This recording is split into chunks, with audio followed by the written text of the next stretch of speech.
Doctor صاحب یا ایھا الذین آمنوا انما الخمر والمیسر والانصاب رجس من عمل الشیطان فاجتنبوہ لعلکم تفلحون. ایک قرآن کریم کی ہے آیت مبارکہ ہے.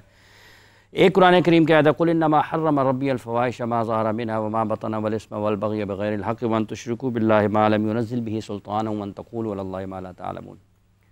تو اللہ تعالیٰ نے جو حرام چیزوں کا بیان کیا اس میں، اور جو شیطانی اعمال ہے ان کا بھی اللہ تعالیٰ نے قرآن کریم میں بیان فرمایا. شیطانی عمل حرام ہی ہے نا وہ بھی ٹھیک ہے. تو اگر ان دونوں آیات مبارکہ پر ہم بات کریں اور یہیں سے کوشش کریں کہ کچھ سننے والوں کو، کچھ دیکھنے والوں کو، اور جو آپ نے آیات مبارکہ قرآن کریم کی تلاوت فرمائیں وہ بنیادی طور پر تو سود کے حوالے سے ہیں. یا ایھا الذین آمنوا اتقوا اللہ وذروا ما بقی من الربا، اور اس کو جنگ قرار دیا نبی کریم صلی اللہ علیہ وسلم. بسم اللہ الرحمن الرحیم. دیکھیں میں تھوڑی سی تمہید باندھنا چاہوں گا اپنی گفتگو کی. اللہ تعالیٰ نے جن چیزوں کو الاؤ کر دیا وہ حلال ہیں، جن چیزوں کو منع کر دیا وہ حرام ہے. یہاں تک کنسیپٹ کلیئر ہے. اب ہر ایک ذائقے ہوتے ہیں مختلف قسم کے. ایک زبان کا ذائقہ ہے، ایک ناک کا ذائقہ ہے، ایک کان کا ذائقہ ہے، ایک آنکھوں کا ذائقہ ہے، ایک ہاتھ کا ذائقہ ہے. جیسے ہم ہر چیز پہن سکتے ہیں، اللہ تعالیٰ نے ہمیں صرف سلک جو ہے وہ ہمارے اوپر منع کر دی گئی ہے. اسی طرح ہم زبان سے ہر چیز بول سکتے ہیں، ہر ذائقہ چکھ سکتے ہیں. بس ہم نے شراب کو ہاتھ نہیں لگانا، سور کو ہاتھ نہیں لگانا. ٹھیک ہے، یہ ہمارے پہ پابندی ہے. اس کے ساتھ اللہ کا حکم ہے. ہم کچھ بھی بول سکتے ہیں، ہم لغو نہیں بات کر سکتے، کسی کی غیبت نہیں کر سکتے. اسی طرح کان سے جو ہے وہ غیبت نہیں سن سکتے. میوزک کافی کانفلکٹڈ ہے معاملات، اور اس میں علماء زیادہ رہنمائی فرما سکتے ہیں. تو ہمارے کنسیپٹ کے مطابق میوزک نہیں سن سکتے، مطلب ہر چیز سن سکتے ہیں. اسی طرح ہر چیز دیکھ سکتے ہیں، لذت لے سکتے ہیں، ہر چیز کی لذت لے سکتے ہیں. آپ صرف اور صرف جو ہے وہ فحش چیزیں نہیں دیکھ سکتے، نامحرم خواتین کو نہیں دیکھ سکتے. باقی ہر چیز انجوائے کریں. اچھا، دین اسلام کے ہر جز میں خیر ہے. دین اسلام نے جن چیزوں کو آپ کے لیے الاؤ کیا ہے وہ آپ کے لیے بینیفیشل ہے، جن چیزوں کو روکا ہے وہ آپ کے لیے ہارمفل ہیں. ایک تو کنسیپٹ کیا، اور سائنٹیفکلی آج کے دور میں پروون ہے کہ جن چیزوں سے دین اسلام نے روکا ہے وہ آپ کے لیے ہارمفل ہیں. جن چیزوں سے روکا ہے، جو چیزیں حرام کر دی گئی ہیں، سود اگر حرام کر دی گئی ہے تو یہ سائنٹیفکلی پروون ہے کہ یہ سود کے بڑی نقصانات ہیں. ٹھیک ہے، اگر آپ کو شراب دین اسلام میں حرام قرار دے دی گئی ہے یا پورک میٹ حرام کر دیا گیا ہے تو اس کے سائنٹیفکلی پروون فیکٹس ہیں کہ یہ کتنا ڈینجرس ہیں اور یہ کتنے کینسرس ہیں. مطلب آپ کی شراب جو ہے وہ لیور تباہ کر دیتا ہے، جو پورک میٹ ہے وہ اس کے اندر اتنے کارسینوجنز ہوتے ہیں کہ سم ہاؤ وہ ایک انسان کینسر میں مبتلا ہونے کے بڑے اندیشے ہیں. تو دیکھیں معاملہ یہ ہے کہ ہم لوگوں نے اللہ تعالیٰ ایک بطور مسلمان، یہ ہماری چوائس نہیں ہے کہ ہم لوگوں نے جو ہے وہ دین کو فالو کرنا ہے، عمل کرنا ہے. جب ہم لا الہ الا اللہ محمد رسول اللہ پڑھ لیتے ہیں، چاہے ہمیں وراثت میں یہ کلمہ مل گیا ہے، چاہے ہم نے اس کو خود اڈاپٹ کر لیا ہے، تب ہم یہ عقد لیتے ہیں، تب ہم اس اوتھ میں آتے ہیں کہ ہم نے دین کے ہر اصول کو فالو کرنا ہے.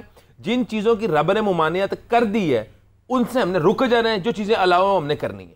ٹھیک ہے، تو سم ہاؤ یہ تو ان چیزوں سے کیسے روکا جائے، ہمیں کیا تدابیر اختیار کرنی چاہیے، کوئی مشکل کام نہیں. لوگ کہیں گے یہ تو آئیڈیل ورلڈ ہے جی، یہ کیا ڈاکٹر صاحب بات کر رہے ہیں کہ یہ اللہ نے روکا ہے تو رک جائیں. سوری کیا مطلب؟ لوگ یہ کہیں گے جب آپ یہ بات کرتے ہیں کتنا مشکل ہے یار اگر جھوٹی اچھا میں آپ کو بتاؤں، یہاں پہ یہی کنسیپٹ ہے کہ ہم لوگوں نے دین کو مشکل قرار دے دیا ہے. ہم لوگوں نے دین کو مشکل کیوں؟ اب یہ مشکل ہمیں کیوں لگتا ہے؟ دین کو سمجھا ہی نہیں، دین کو پڑھا ہی نہیں. ہم لوگ بلیم گیمز میں آ گئے. ہم نے یا اپنے محلے کی مسجد کے مولوی کو رگڑا ہے کہ اس نے دین، دیکھیں دین اس پہ نازل نہیں ہوا، دین ہم سب پہ اوپر جو ہے وہ نازل. محمد صلی اللہ علیہ وسلم کے تھرو ہم ان کے امتی ہیں، ہمارا فرض بنتا ہے کہ ہم دین کو سٹڈی کریں. قرآن کی پہلی آیت کیا تھی؟ اقرا. دین جو مسکنسیپشن کا شکار ہو گیا ہمارے معاشرے کے اندر، وہ صرف اس لیے ہم نے سٹڈی نہیں کی، اس لیے مسکنسیپشن کا شکار ہے. کیوں ڈیبیٹس ہیں، کیوں کانفلکٹس ہیں، کیوں حرام اور حلال کی تمیز نہیں ہے؟ کیا ایک کاروبار کے اندر صرف سود حرام نہیں ہے؟ کاروبار کے اندر صرف سود حرام نہیں ہے. کاروبار میں ناپ تول میں کمی، جھوٹ، فریب، دغا دینا، کسی کے ساتھ ناپ تول میں کمی کرنا، ملاوٹ کرنا، یہ بھی حرام ہے. یہ ساری چیزیں قرآن میں. ٹھیک ہے، اب آپ کو میں ایک بات بتاؤں، افسوس کی بات ہے کہ جو چیزیں حرام ہیں ان چیزوں کو ہم نے ہوشیاری اور چلاکی کا نام دے دیا ہے. ہمارے معاشرے کے اندر لوگوں کے کاروباروں میں برکت کیوں نہیں پڑ رہی؟ لوگوں کی زندگیوں کے اندر رحمتوں کا نزول کیوں نہیں ہو رہا؟ حرام سے اجتناب نہیں کر رہے. والدین سے نافرمانی کرنا حرام ہے، حرام عمل ہے، حرام عمل ہے. ٹھیک ہے، کسی کا حق مارنا حرام ہے، حرام ہے.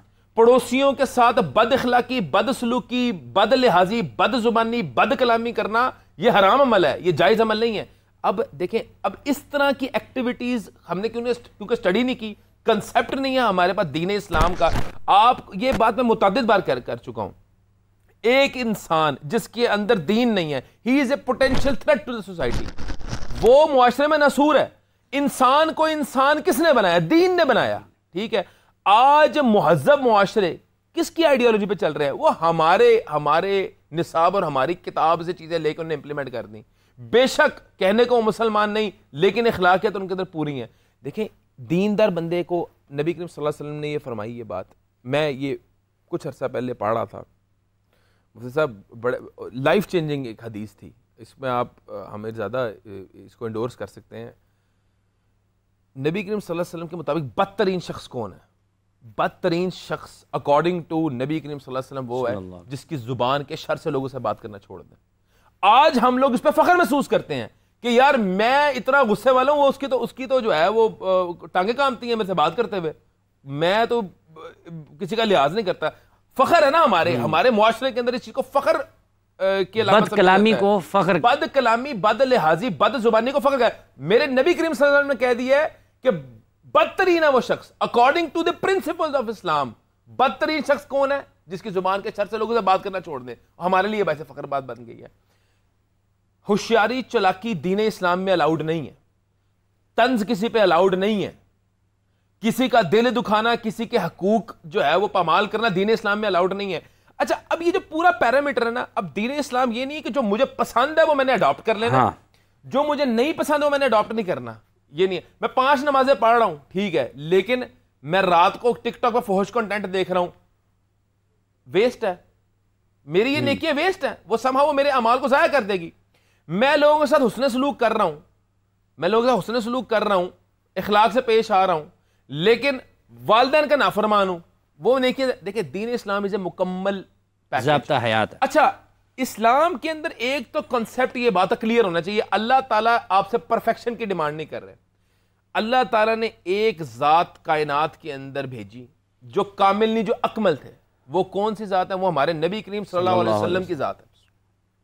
ہی از پرفیکشن، مطلب نبی کریم صلی اللہ علیہ وسلم پرفیکٹ ہے، کامل نہیں، اکمل ہے۔ ہم نے ان کے فٹ سٹیپس کو فالو کرنا ہے، بینگ این امتی آف پروفٹ محمد صلی اللہ علیہ وسلم، ٹھیک ہے۔ اللہ تعالیٰ آپ سے پرفیکشن ڈیمانڈ نہیں کر رہا۔ اللہ تعالیٰ نے تو کہہ دیا قرآن میں، ٹھیک ہے، ان اللہ یغفر الذنوب جميعا انہ الغفور الرحیم لا تقنطوا من رحمت اللہ، اللہ کی رحمت سے امید نہ۔ دیکھیں، اللہ تعالیٰ نے متعدد بار قرآن میں یہ بات کہی ہے، تم توبہ کرو، مجھے توبہ پسند ہے، میں معاف کرنے والا ہوں، غفور الرحیم، رحمان الرحیم۔ یہ اللہ تعالیٰ کی علامتیں ہیں۔ ہم نے اللہ تعالیٰ سے ہمیشہ رحمت کا طلبگار رہنا ہے، لیکن نیت یہ ہونی چاہیے کہ رب کو راضی کرنا ہے۔ اللہ تعالیٰ آپ سے ڈیمانڈ کر رہا ہے کوشش کہ مجھے راضی کرنے کی کوشش میں لگے رہو۔ بس آپ گھر سے نکلیں، ابھی کوشش یہ ہونی چاہیے کہ مجھ سے کوئی خطا نہ ہو، میرے سے کسی کا دل نہ دکھے، میرے سے کوئی ناپ تول میں کمی نہ ہو جائے، جھوٹ نہ بولوں، میں فریب نہ کروں، کوشش، میں والدین کی خدمت کروں، آپ کی کوشش ہونی چاہیے۔ اگر کوئی 19-20 ہو جاتی ہے، اس کی معافی ہو جاتی ہے۔ تو یہ جو کنسیپٹ ہے نا معافی کا، جان بوجھ کے گناہ کرنا، جان بوجھ کے کسی کا حق مارنا، جان بوجھ کے کسی سے زیادتی کرنا، جان بوجھ کے فراڈ کرنا، اللہ تعالیٰ ایسے بندے کو معاف نہیں کرتا۔ غلطی ہو جائے، ہم بات کر رہے ہیں، اس بات کے اندر میرے سے کوئی بھول چک ہو گئی، میری انٹینشن نہیں ہے، اللہ دیکھیں بخاری شریف کی پہلی حدیث کون سی ہے؟ انما الاعمال بالنیات، سارا عمل کا دار و مدار نیتوں پہ ہے۔ تو ہمارے آپ کی آرگنائزیشنز میں یہ چلتا ہے کہ آپ پرفارمنس دیں گے تو اس کرسی پہ بیٹھے ہوئے آپ پرفارم نہیں کریں گے تو آپ کو جو ہے وہ نکال دیا جائے گا، جبکہ دین اسلام اس ماڈل پہ نہیں چلتا۔ دین اسلام چلتا ہے کہ تم نیت کر لو خالص، اگر عمل کر سکے تو ٹھیک ہے، ورنہ اجر پورا ملے گا۔ تم نیت کر لو عمرے کی، نہ جا سکے اجر مل جائے گا۔ تم نیت کر لو کسی کو صدقہ دینے کی، نہ دے سکے اجر پورا مل جائے گا۔ تم نیت کر لو حج کی، اگر کر سکے تو ٹھیک ہے، نہ کر سکے اجر پورا مل جائے گا۔ تو دین اسلام چلی انٹینشن پر ہے، صرف انٹینشن کے اوپر چل رہا ہے۔ تو اگر ایک بندے کی انٹینشن ہی نہیں، اس کے اندر کنسیپٹ ہی نہیں حرام سے بچنے کا، تو اس کی کہاں سے بخشش ہونی ہے؟ دیکھیں، اللہ تعالیٰ بے شک رحمان الرحیم ہے، اور میں اس آئیڈیالوجی کا فلسفے کا قائل نہیں ہوں کہ کچھ بھی کرو اللہ معاف کر دے گا۔ اور بھائی کیا مطلب، ایک آدمی جس نے پوری زندگی گزار دی رب کو راضی کرنے میں، اس میں، اور ایک آدمی جو رب کی نافرمانی میں زندگی گزار دی، کیا فرق ہی نہیں ہے؟ اس میں فرق نہیں۔ اللہ تعالیٰ کی جہاں پہ دیگر صفات ہے، رحمان الرحیم، غفور الرحیم، وہاں پہ اللہ کی ایک صفت یہ بھی ہے کہ اللہ تعالیٰ سب سے بڑا عدل و انصاف کرنے والا ہے. تو کس طرح ممکن ہے کہ آپ نے پوری زندگی رب کو راضی کرنے میں گزار دی اور ایک آدمی ہے جس نے نافرمانی میں گزار دی, تو ان دونوں کا جو ہے وہ نتیجہ سیم ہوگا؟ یہ ممکن ہی نہیں ہے. تو بینگ اے مسلم, حرام ہر وہ چیز ہے جو آپ کے لیے نقصان دہ ہے, ہر وہ چیز ہے. کوئی ایک چیز حرام مجھے بتا دیں جس کا انسان کو فائدہ ہو, وہ حرام نہیں ہے. کوئی ایسی چیز جس کا انسان کو فائدہ, وہ حرام نہیں اللہ نے کی. تو اللہ تعالیٰ نے بیسیکلی آپ پہ احسان کیا ہے.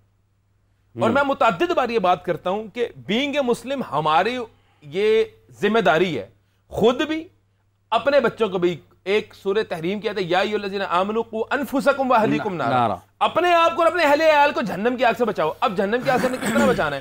جو نصاب, جو کتاب آج سے 1450 سال پہلے نازل کی گئی ہے, جس کے ایک ایک حرف سچا ہے, جس کی ایک ایک حرف کی ضمانت اللہ تعالیٰ نے خود اٹھائی ہے, جو نبی کریم صلی اللہ علیہ وسلم کے اوپر نازل کی گئی ہے, وہ ہم نے آج تک کھول کے نہیں دیکھی. اس کی ذمہ داری ہم نے کس پہ ڈال دی؟ مولوی پہ. مولوی پہ ڈال دی نا.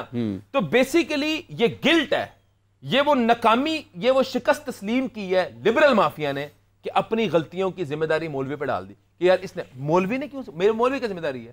تم اپنے بچے کو جو ہے وہ لاکھوں روپے اس کی تعلیم پہ خرچ کرتے ہو, جو قرآن پڑھاتا ہے اس کو 2000 دیتے ہوئے تمہیں تکلیف ہوتی ہے, تو تم ایکسپیکٹ کرتے ہو تمہارا بچہ جڑا بہت دیندار نکلے. نہیں, یہ پاسبل نہیں ہے.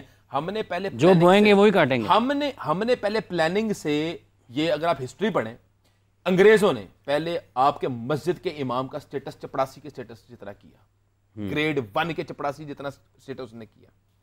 یہ ایک کانسپریسی ہے, یہ پلاننگ ہے, ہمارے خلاف سازش ہوئی. ٹھیک ہے, آپ نے, ہم تو آج بھی اسی سازش میں, آج بھی ہم وہی روایت کو کسی نے اس کو چینج کرنے کی کوشش نہیں کی. دیکھیں امام کون تھا؟ امام تو لیڈر تھا. جو مسلح پہ کھڑا ہونے والا بندہ تھا وہ لیڈر تھا.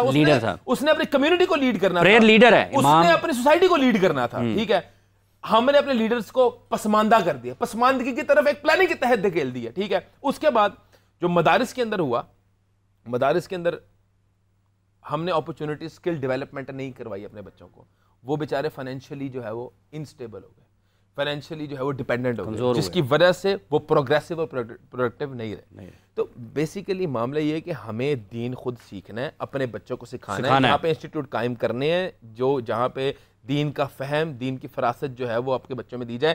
کیونکہ میں پھر اگین وہ بات کرتا ہوں, آپ کا بچہ ہارورڈ سے پڑھاؤ, آکسفورڈ سے پڑھاؤ, کیمبرج سے پڑھاؤ, آپ کے بچے کے اندر دین نہیں ہے تو وہی بچہ آ کے سب سے پہلے آپ کو اولڈ ایج ہوم میں چھوڑ کے آئے گا. کیونکہ دین نہیں اس کو سکھانا ہے آپ کی فرما برداری, دین نے سکھانا ہے اس نے اس کو آپ کی خدمت گزاری.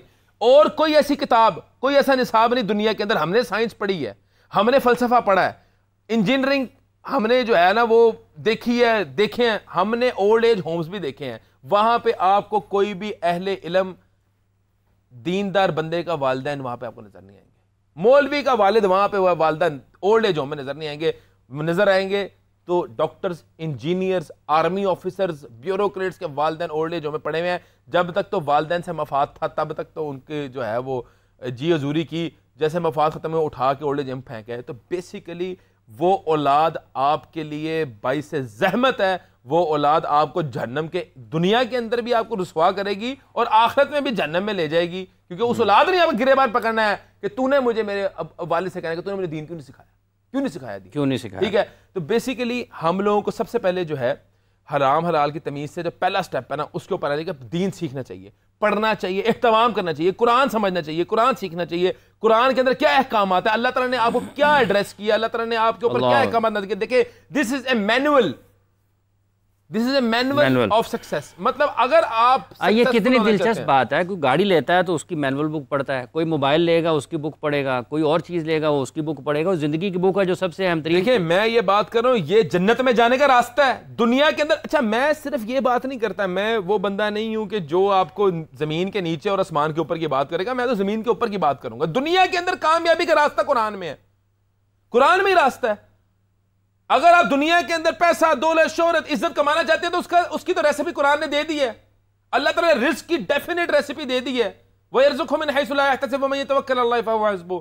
تمہیں ڈپریشن، انگزائٹی، دکھ، درد، غم، تکلیف، پریشانی، بیماری، مصیبت سے نکلنے کے راستے قرآن میں دے دیے ہیں. وَمَن يَتَّقِ اللَّهَ يَجْعَل لَهُ مَخْرَجًا. ٹھیک ہے. پھر اللہ تعالیٰ نے یہ بھی کہہ دیا ہے وَمَنْ أَعْرَضَ عَنْ ذِكْرِي فَإِنَّ لَهُ مَعِيشَةً ضَنْكًا. تم میرے ذکر کو بھلاؤ گے تو میں تمہاری معیشت کو ضنک کر مِن دوں گا. دَابَّةٍ لَا تَحْمِلُ رِزْقَهَا وَمَا مِن دَابَّةٍ فِي الْأَرْضِ إِلَّا اللَّهُ رِزْقُهَا. ایک کالر ریسیپی کس نے دی؟ ریسیپی آپ کو قرآن نے دی. ٹھیک ہے. اور وہ آپ کو میں آج بات بتا دوں. بات کئی ایسی چیزیں ہیں جو اسلام کی ہیں جو ہمارے دوسرے مذاہب نے فالو کر لیں، ہم سے اٹھا کے فالو کر لیں، کامیاب ہو گئے. تو جو ریسیپی ہے ہمارے بچوں کو، ہمارے معاشرے کے اندر یہ قرآن کی تعلیمات کو فروغ دینے کی ضرورت ہے. جب تک آپ نے وہ فہم نہیں دینا، دیکھیں یہاں پہ بیٹھ کے ہم کہہ دیں یار یہ حرام ہے، ہماری بات کو کسی نے کاؤنٹر کر دینا ہے وہیں پہ سوسائٹی کے اندر، ختم، وہ اثر زائل ہو جانا ہے. لیکن جب بندہ خود پڑھے گا. اور دیکھیں پھر میں وہیں پہ آتا ہوں، پہلا لفظ کیا تھا قرآن کا؟ اقرا، پڑھو. یہ سمجھ لیں ہم پہ حکم ہے. اور دین پڑھنا یہ اگین ہماری چوائس نہیں ہے، یہ ہماری کمپلشن، ذمہ داری ہے، یہ فرض ہے. یہ فرض ہے. اس کا ہم سے سوال ہونا ہے.